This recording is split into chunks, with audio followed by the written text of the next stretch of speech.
विकास आयुक्त महोदय को गाड़ी का नंबर सुनते ही ऐसा लगा जैसे उनके अंदर करंट दौड़ गया हो। ये गाड़ी जिसकी है, यानी इस गाड़ी के मालिक से मेरी बातचीत हुई।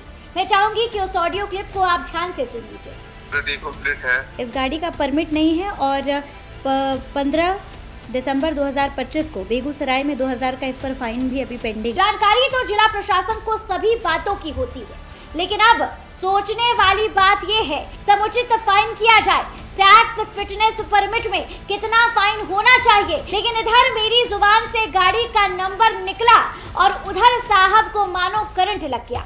नमस्कार, मैं अंजलि तिवारी आपके साथ और आप देख रहे हैं देशवा ट्रांसपोर्ट न्यूज के साथ साथ देशवा न्यूज। इस वीडियो को आप पहले ध्यान से देख लीजिए। इस वीडियो में आपको एक गाड़ी नजर आ रही होगी। इनोवा गाड़ी है, चमचमाती हुई है। इनोवा गाड़ी पर लाल रंग का प्लेट लगा हुआ है, हरे रंग के कालीन पर खड़ी है। साहब की गाड़ी है। साहब चढ़ेंगे भी कालीन पर और उसके बाद उतरेंगे भी कालीन पर। काश इसी कालीन की तरह मधेपुरा की सभी सड़कें चमकती और साफ सुथरी होती, बिना गड्ढे वाली होती, तो साहब को इस लग्जरी गाड़ी में चलते वक्त किसी हिचकोले का सामना नहीं करना पड़ता। आइए अब हम बात करते हैं इस गाड़ी पर लगे हुए नंबर प्लेट के बारे में। सबसे पहले ये गाड़ी जिसकी है, यानी इस गाड़ी के मालिक से मेरी बातचीत हुई। मैं चाहूंगी कि उस ऑडियो क्लिप को आप ध्यान से सुन लीजिए। रहे हैं जी। BR24AR 2203 ये आपकी गाड़ी है जी। अच्छा, तो ये रोहतास की गाड़ी है, राइट? और ये गाड़ी क्या मतलब आपने किसी को दी हुई है, रेंट पे चल रही है ये गाड़ी? आप कौन बोल रहे हैं? मैं देशवा न्यूज से अंजलि तिवारी बात कर रही हूँ। देशवा न्यूज से अंजलि बात कर रही हूँ। जी बोलिए। जी, तो मैं पूछ रही थी कि आपकी ये जो गाड़ी है जी, वो अभी किसी को क्या रेंट पर दी हुई है?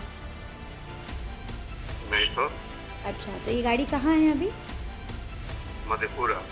मधेपुरा में किसके पास?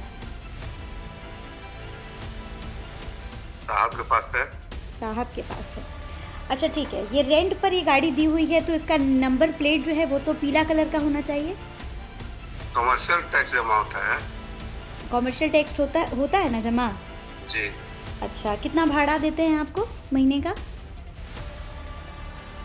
हमको ड्राइवर देकर को 36,500। और इस गाड़ी का परमिट नहीं है? परमिट नहीं है। नहीं, बिना परमिट का गाड़ी है।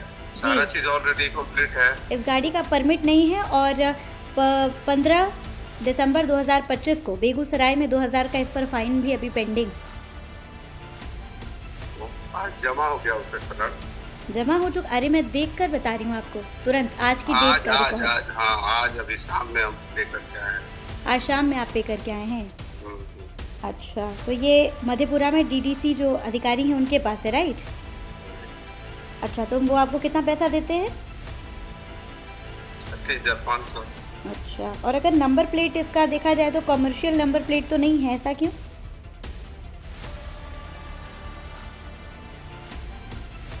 कमर्शियल का टैक्स तो लगता है वहाँ, हम लोग बिहार में जमा करते हैं उसका। लेकिन नंबर प्लेट फिर सफ़ेद कलर का क्यों है, पीला क्यों नहीं है? बदलवा दिया जाएगा जी, चेंज करा दिया जाएगा उसका। अच्छा, बदलवा दिया जाएगा।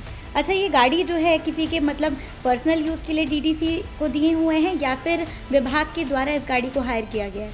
विभाग के द्वारा। विभाग के द्वारा, चलिए ठीक है। जब उनसे मेरी बात हो गई तो मैंने मधेपुरा के उप विकास आयुक्त महोदय को फोन लगा लिया और जैसे ही इनोवा गाड़ी का नंबर बोला, अचानक महोदय जो है वो काफी ज्यादा बिजी हो गए और हड़बड़ी में उन्होंने कहा कि मैं आपसे थोड़ी देर बाद बात करता हूँ। मैंने उनसे निवेदन किया, मैंने उनसे कहा कि आप कष्ट मत करिए, मुझे आप समय बता दीजिए, मैं ही आपको फोन कर लूंगी। लेकिन इधर मेरी जुबान से गाड़ी का नंबर निकला और उधर साहब को मानो करंट लग गया।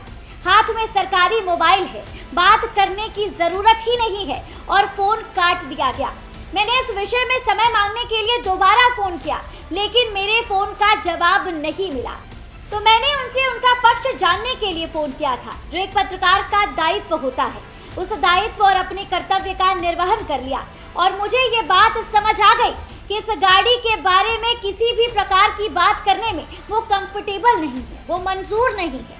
चलिए कोई बात नहीं, आप बात नहीं करना चाहते, उसमें कोई दिक्कत नहीं है।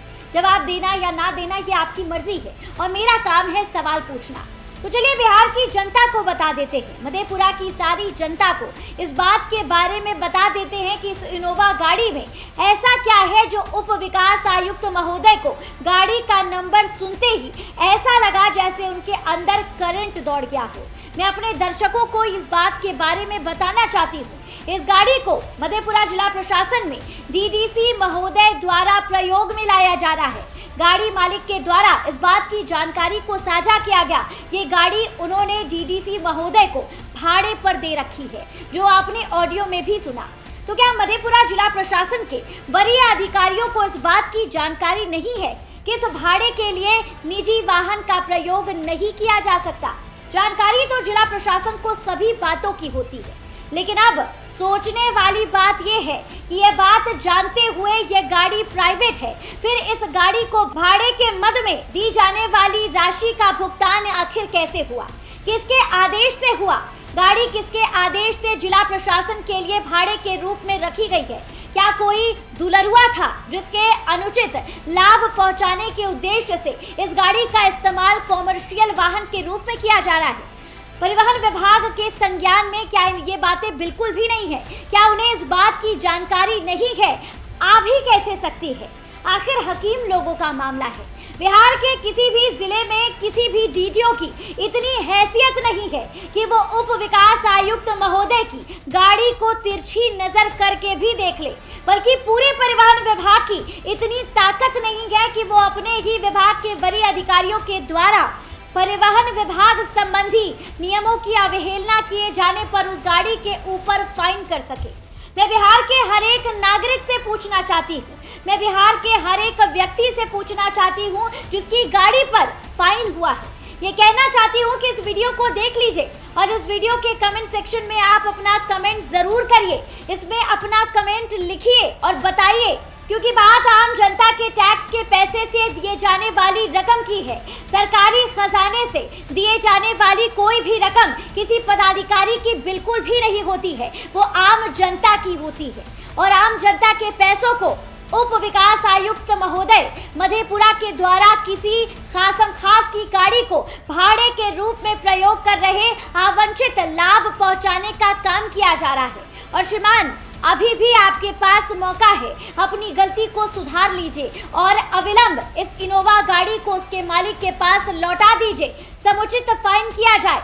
टैक्स फिटनेस परमिट में कितना फाइन होना चाहिए, इस बात को निष्पक्ष एजेंसी द्वारा निर्धारित करने के बाद इस गाड़ी के ऊपर जुर्माना भी ठोका जाए। और देशवा ट्रांसपोर्ट न्यूज, देशवा न्यूज डीएम साहब को भी इस ओर ध्यान देने को कहेगी। कहना चाहते हैं कि इस ओर अपना ध्यान आकर्षित करिए और कहना चाहते हैं कि उप विकास आयुक्त महोदय के क्रियाकलापों पर जरा ध्यान दीजिए। आर्थिक अपराध इकाई से जांच करवाइए। अगर आप सहयोग लेते हैं तो माननीय मुख्यमंत्री और द्वितीय चरण के सुशासन बाबू श्री सम्राट चौधरी जी के सपनों का बिहार बनाने में आपका योगदान लोग हमेशा याद रखेंगे। फिलहाल इस खबर पे आपकी क्या कुछ राय है, हमें कमेंट के माध्यम से जरूर साझा करें और ऐसी तमाम खबरों के लिए हमारे साथ बने रहे देशवा न्यूज पर।